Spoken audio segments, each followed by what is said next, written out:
Manchester's indie rock and roll station, XS Manchester.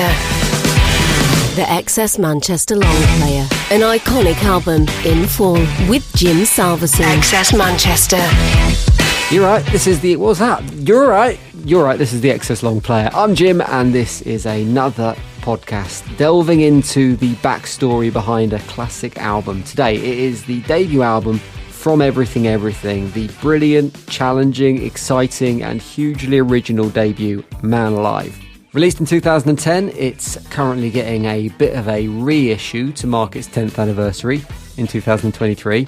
More on that in a moment, but the second disc from the re-released double gatefold album contains demos and rarities and also a signed print from the band as well.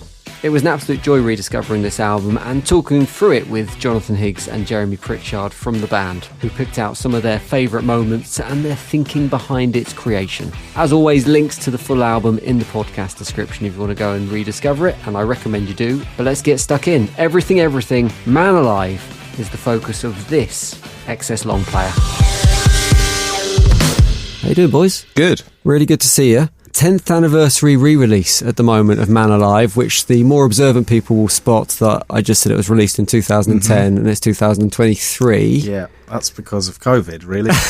And disorganisation. Yeah. What was it like still, even though you're slightly out in terms of the number of years the album's been on the planet, taking that pause, that look back through 10 years of space between now and the release of the debut album, what was it like peering back and rediscovering this album again? In some ways it feels like yesterday, as they always say, and in a lot of ways it also feels like a really long time ago and like different people in a different band. I think what's more striking is everything that we've done since, really. What we've managed to pack into the intervening time makes it feel like, oh, it is actually a while ago. But yeah, like going over the old recordings and stuff, because we've expanded it a bit and there's another disc for people who want to go deeper. That was quite illuminating, because that's stuff we haven't really listened to for decades, if ever.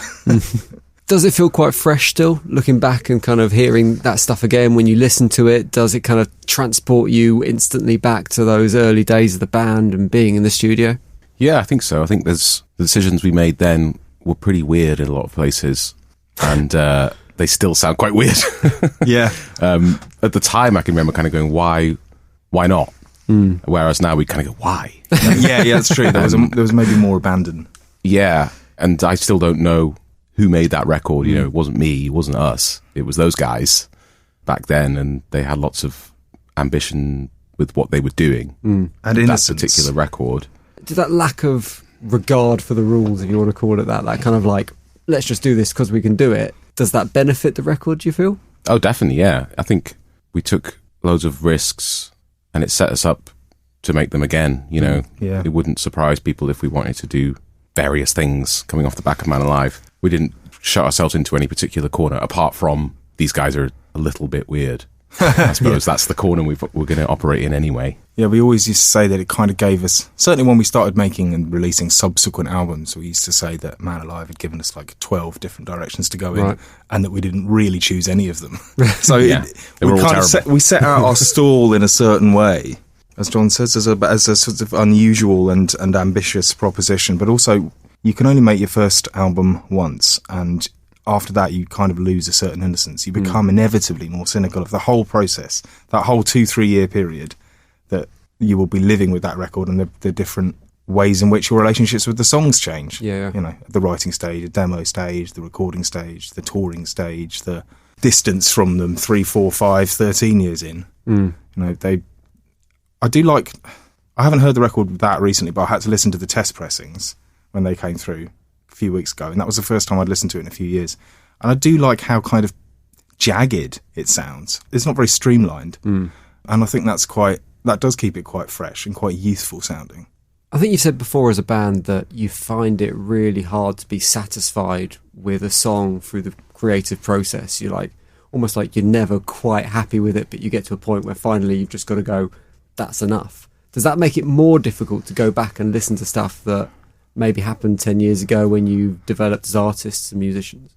I think there's a cut-off period, and I'm pretty aware that if we were to go back and try and change things magically or in the studio. Well, you had the opportunity with the remix. Yeah, I suppose, you can maybe remaster it, you know.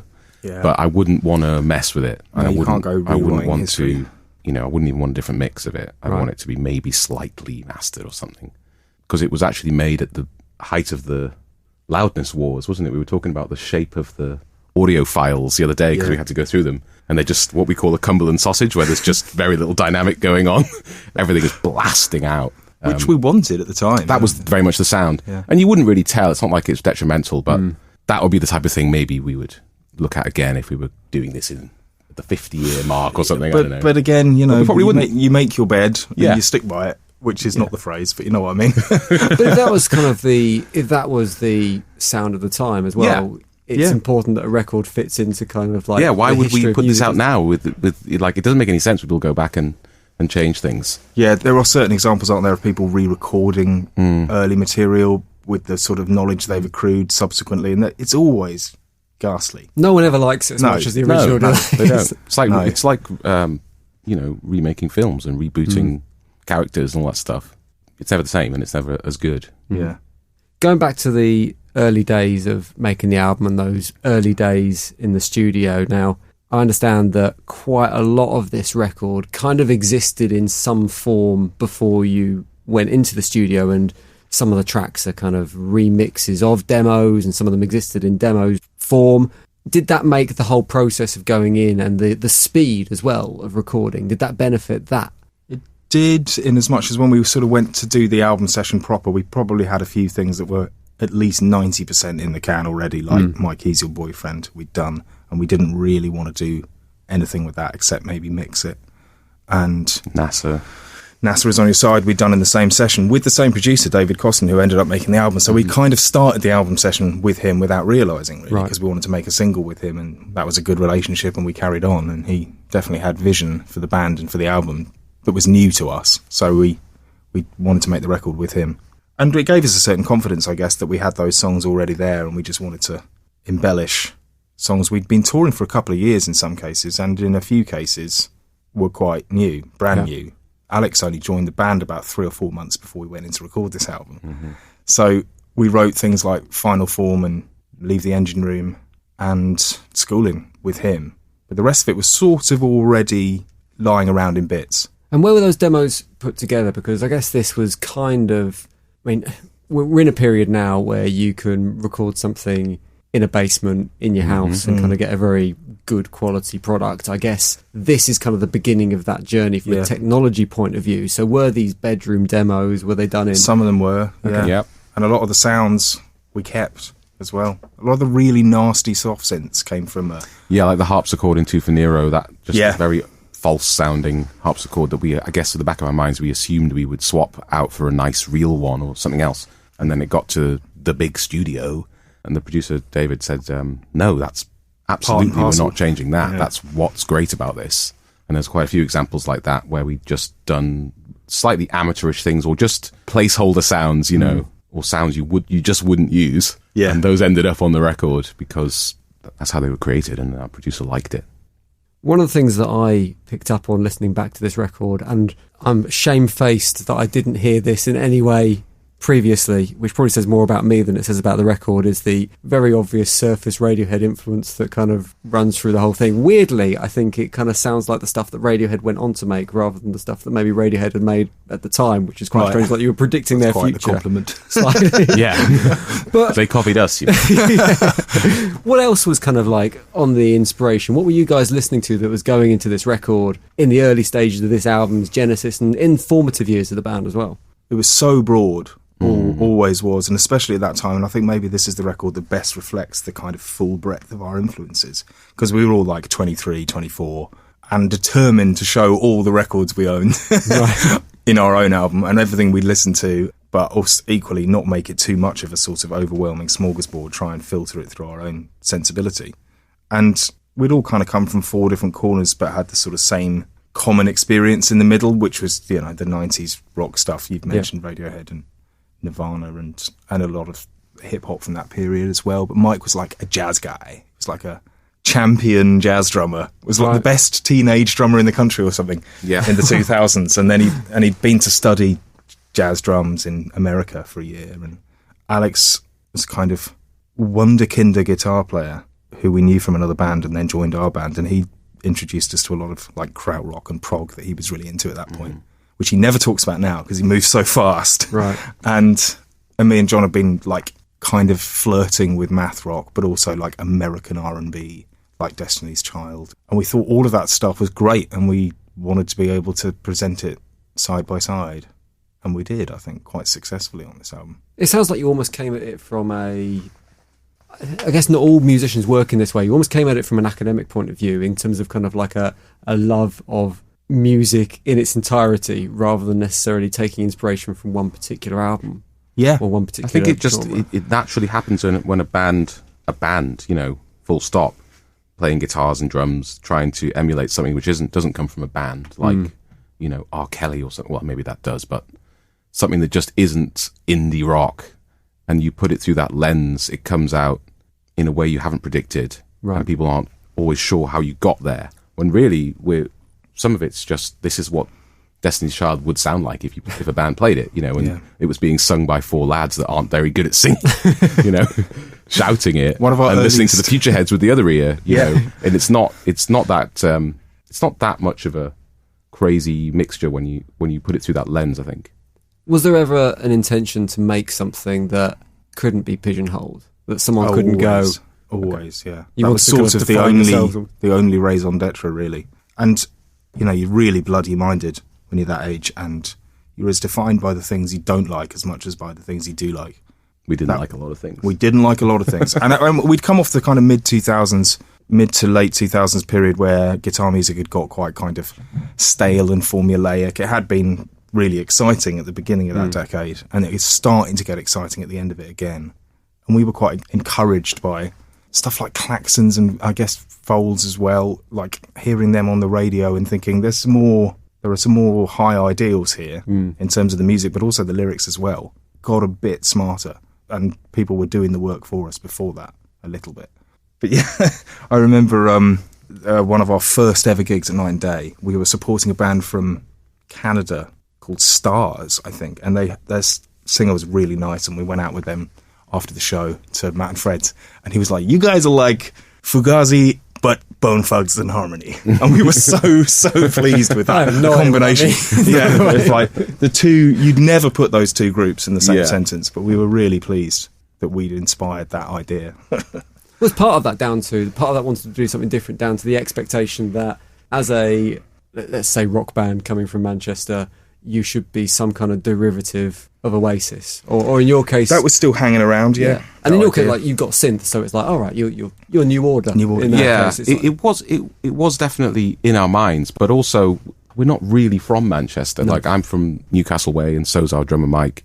Jez is from Kent. So when we got there, we were at uni, and we felt like we're going to start a band here in Manchester, but we never felt the pressure of the city, really. We certainly had to respond to more questions about where we were based than you might do if you were based in Bournemouth. Right. But that's the result of being part of a music city. It's one of the great music cities of the world, and we're very happy and privileged to be part of that lineage, but we also didn't really feel any responsibility to it. No, not at all, really. We enjoyed it the same as everyone else, but it wasn't like we had a fan base that expected it before we began or anything like that. No.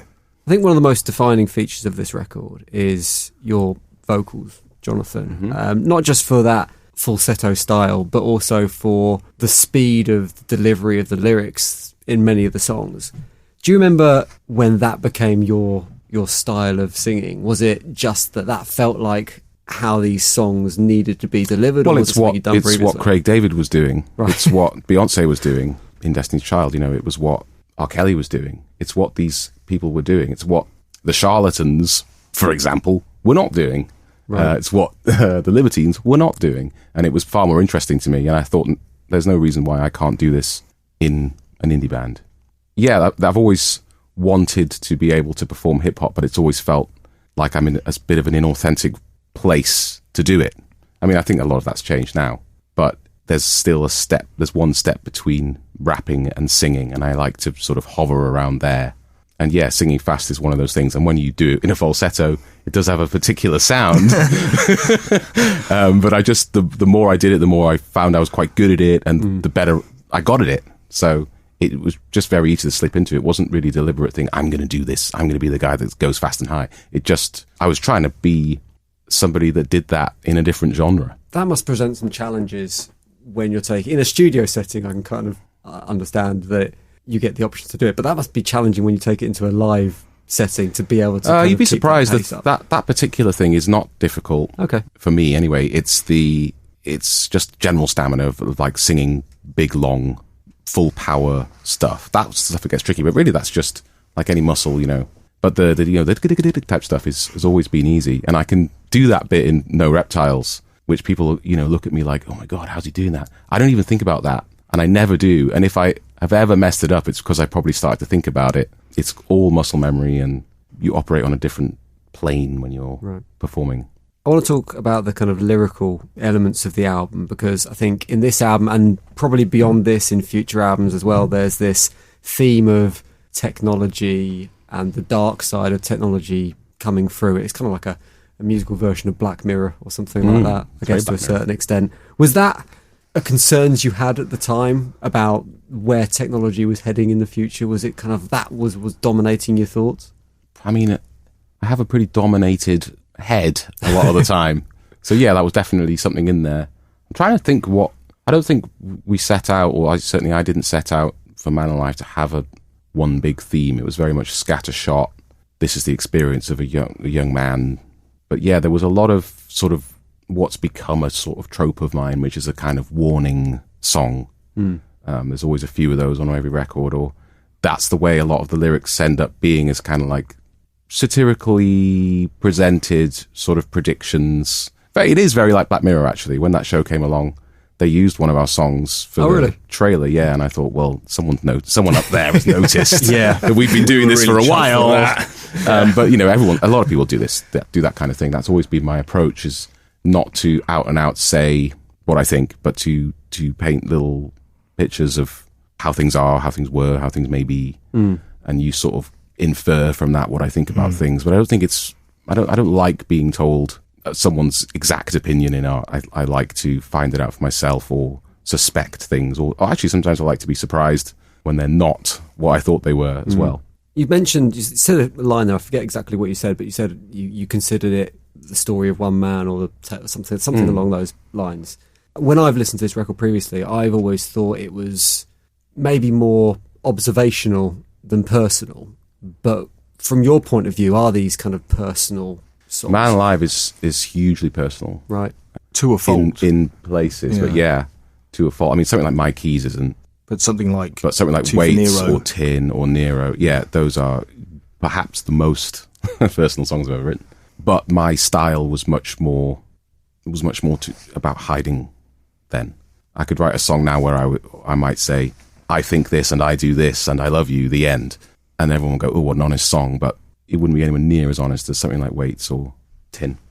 Is it better or worse? Is it kind of more frustrating that people maybe don't pick up on? No, I mean, I'm singing about a fox going through the bins. There's no way you could know. There's no way you could know what I'm on. Right. No one knows why Tin is called Tin, apart from maybe the guys in the band. And only Jez has got a good memory. I do know why. But yeah, there's a lot of code on that album. Yeah. Right? And that's part of its attraction, even to those of us in the band who didn't write the words, is sort of unpicking that stuff and sort of understanding it slowly over time. And also to its audience and the fans, who still get a lot of enjoyment out of decoding the songs. I think after that album, we wanted to be able to sort of remove the mask a bit more and let more people in. But it's still a sensibility that we hold close, I think, to not be too explicit and too didactic, because it's boring. It's not as poetic. I want to pick a couple of highlights from the album. I want you to pick one each, if that's possible. Can be a song you love, or a moment, or a memory that one of the songs brings back, whatever you like. I'll give you a moment to think about that, because there's a couple of songs that I just want to talk about quickly. One is, you've mentioned it a couple of times, My Keys, Your Boyfriend, which I've always thought was an interesting song, because lyrically, half of it's quite poppy, and it's the stuff you hinted at. It's like the Beyonce, it's the Craig David, it's the R. Kelly. And then there's this, as with a lot of your music, this darker kind of apocalyptic thread running through it as well. It's almost like there was two songs mashed together. And I was interested in how that started, what the origins of that were. Was it always the intention to have this kind of juxtaposition in there? Well, I can tell you the old intro was just a clap and then us all going, not any particular note, just like shouting yelling. literally like that, and then the song would start. After what you wanted was the sound of a mouse, a PC mouse clicking Was it? into the song. And we so actually good. performed it live a bit like that. We did it at the Deaf Institute like that. In a That- I support love slot, the- supporting that the Wan I wanted McLean that at the was great. Deaf in 2008, which is the first time we played it. Actually, And it didn't work very well. And David Costin was like, yeah, I think you just put a chorus at the front, lads. And it was the first time we'd done anything so poppy. That was the most, like, the biggest concession we'd ever made musically, was to put a chorus at the start of it. And we're like, I don't know about this, guys, I don't know about this. And it's an instrumental chorus anyway. It's not like we're giving the game away. No. We were so resistant to that idea, but because it did actually work and made us feel great, David got the gig after that. Yeah. But that song is actually two songs mashed together. Most of the songs on that album are. Right. Not many of them were conceived as one whole piece of music. Something like Leave the Engine Room was. Schooling definitely wasn't. You can hear the join. Mm-hmm. They were recorded as one piece of music. They were rehearsed and up as, we've got this bit in John's laptop and we've got this bit that we've been jamming. We'll just match the keys. We did a lot of that on that album. Mm-hmm. And we still do. We didn't care. And I don't think it matters if it works. Yeah. Something like Photoshop was written all in one, Tim's written all in one.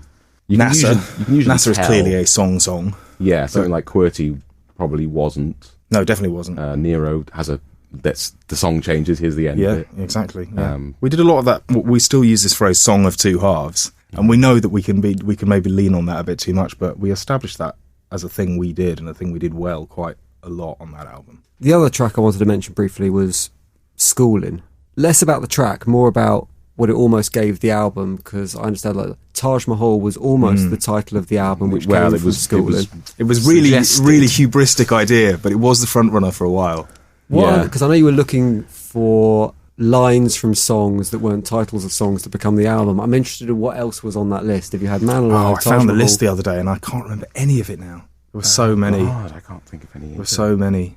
There was a side and a half of A4 of stuff that John had just pulled out, which actually in itself made us realise that that's not necessarily the best way to go about titles, because sometimes it can present something that's brilliant. Like Tin is called Tin, not because it's anything to do with the content of the song, but it gives it this kind of, immediately puts you in a certain place. It's something small and precious and shiny, and that sort of seems to suit the music. But combing through the lyrics and just pulling out phrases as non sequiturs is maybe not that revealing for us. But Man Alive did actually come from that. Came from QWERTY, yeah. It came from QWERTY, and it has more implication in the two words, even within that song, or how they're usually used, seem to. So we liked it because it was sort of silly.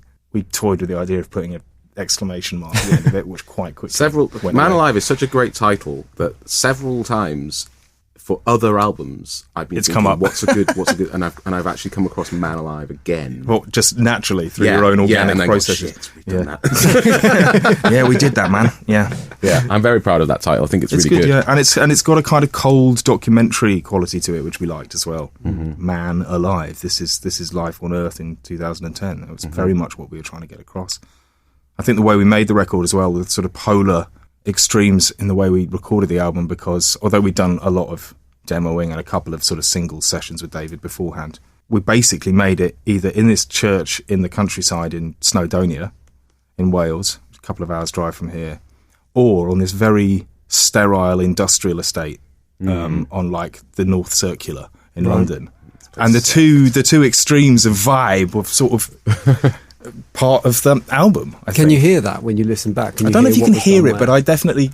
I think it suits it in retrospect. We always enjoyed being at Bryn Derwyn, which was the Welsh studio, way more than we enjoyed going to this sort of leisure centre that had a recording studio. That dichotomy is really the biggest one you have, exactly. I think, in recording popular music. And it's, do you want it to sound real or do you want it to sound perfect? And everything is on the same sliding scale of those are your two ends, and where are you going to place the drums, where are you going to place the vocal, where are you going to place the bass, all those kind of things. Do you want it to sound absolutely pristine, straight out of Hollywood, or do you want it to sound like a rock band, or more earthy, or all these things? And Bryn Derwyn was very far that way, and the other place was very far the other way. And something like NASA's On Your Side has got drums that sound like an astronaut recorded them, but the piano is quite warm and real. But then we would do things like cut up the floor tom so it would sound really false. So there's loads of ways they bled into each other, but that's still the conversations we're having. Even probably later today, you're going to have that conversation. Yeah, we will. About how much to tune a vocal and things like that. I'd like you to pick a couple of moments from the album. Like I say, there can be favourite songs, it could be moments within songs, it can be just memories from the recording process that take you back to a certain point or time. Who'd like to go first? Well, I will talk about the trumpet part in Come Alive Diana, which is a song we sort of dropped and never picked up again, because someone mentioned it on Twitter the other day, and I started to think about it and just play it through in my mind, and it's great, that bass line when it comes in, and the way they work 3/4. There's a trumpet solo on it. There's a trumpet solo. We always forget it's there because we never play the song, and obviously we don't really listen to it very often. And yeah, I think that was a really good addition, basically, to have a proper brass player on there. Also, we did have another brass player on Schooling, which was Alex's brother. Oh, yeah. But the night before he was coming down to record some tenor sax on Schooling, he got burgled and his sax got nicked. So he just brought a much smaller saxophone, which is in a higher register and just a completely different sound. But we just had to go with it. Yeah. Well, because it was like his brother and he'd gone to the effort. Yeah, and because it was still a sax, and that sort of perfectionism hadn't really crept in. It happened that day, or it wasn't going to happen. Yeah. So we just recorded that. Yeah. Pitched it down a bit.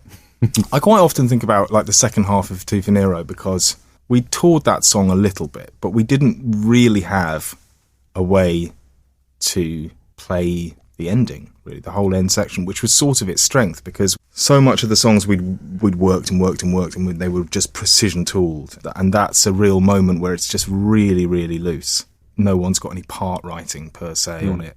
It was very much Mike's sort of sensibility to just sort of, it's very jazzy, basically. Yeah. Alex is really good at that as well. It was a really nice moment to think about. It's just 3 chords, you're just thinking about how to deploy what little you have at your disposal across really quite a long period of time and build up the emotion with these very basic musical building blocks.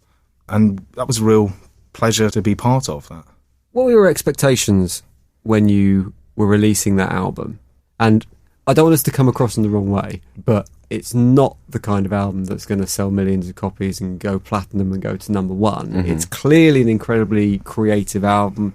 It's a very clever album, and it was rewarded in that way that it won or got nominated for a Mercury Music Prize, lost out to PJ Harvey, won Ivor Novello's, I think. Yeah, I think we were nominated for some on it, yeah. And brilliant industry reviews as well. Like the press absolutely loved it. But what was your expectations as a band when you unleashed this into the world?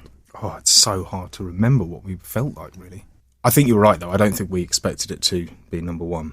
But we were excited by the fact that we had some mainstream foothold, that we were able to be part of that scene but on our own terms and get like radio play and be part of the lists that people do at the beginning and the end of every year, all that stuff. It was exciting to be hotly tipped, I suppose. But also to know that wasn't going to infiltrate the music in any way. So people were going to have to get on board or not. And I think the way that record was received and the way it sold and the way it charted was just exactly right, really. Right. It's a cult record. I think it is kind of, not for me to say, but I think it is a classic in its own way, in that it's quite an uncompromising piece of music that means a lot to people. And that's all you can ask for, really. Of course it's a classic record. It's a classic, all right, fine. All our records are classics, but that one is the most.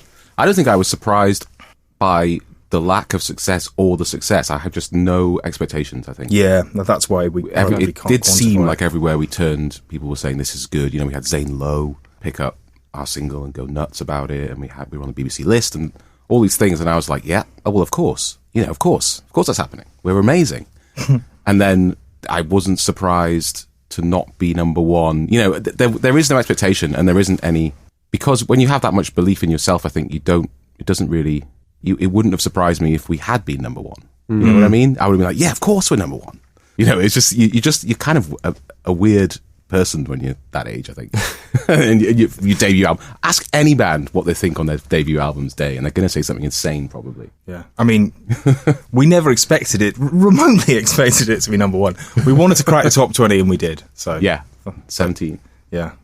Well, do you know what? I thoroughly enjoyed listening back to it after a fair a decade, probably since I listened back to it from start to finish, and it was great to rediscover it. And Jeremy, Jonathan, brilliant to speak to you about it on the XS Long Player. Before you go, I think you hinted about what you might be up to at the moment a second ago, but I assume... Well, yeah, we love repitching vocals on very old recordings. Yeah, we are making a record. Okay. I don't think that's a secret exactly. And we're nearly finished, actually. We're sort of at the stage where we're arguing over mixes and track listing and titles and stuff, which is always the last sort of push, the last 5% or so. Always more than that, really. But yeah, it's taking shape. It's taking shape, yeah. Cool. But the fact that we've made 7 albums, or there have been 6 more since the thing we were just talking to you about, feels quite extraordinary to me now. In a short space of time as well. That's a good hit rate in terms of releases. You've got to churn them out now. 2 or 3 years, a record sounds like a luxury. Yeah, absolutely, yeah.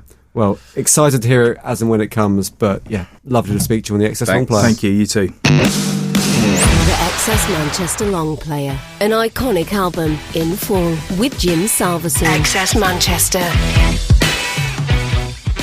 Absolutely love that, talking through Man Alive with Everything. I'll be honest with you, when I pitched doing this podcast/radio show with the band, I wanted to do Arc, which is my favourite Everything album, not least because it contains the line, enough genuflecting in a penitent way, which I just think is an awesome line to have in any song. But I'm glad we went for Man Alive because I'd not listened to it in ages and it was brilliant to delve back into it.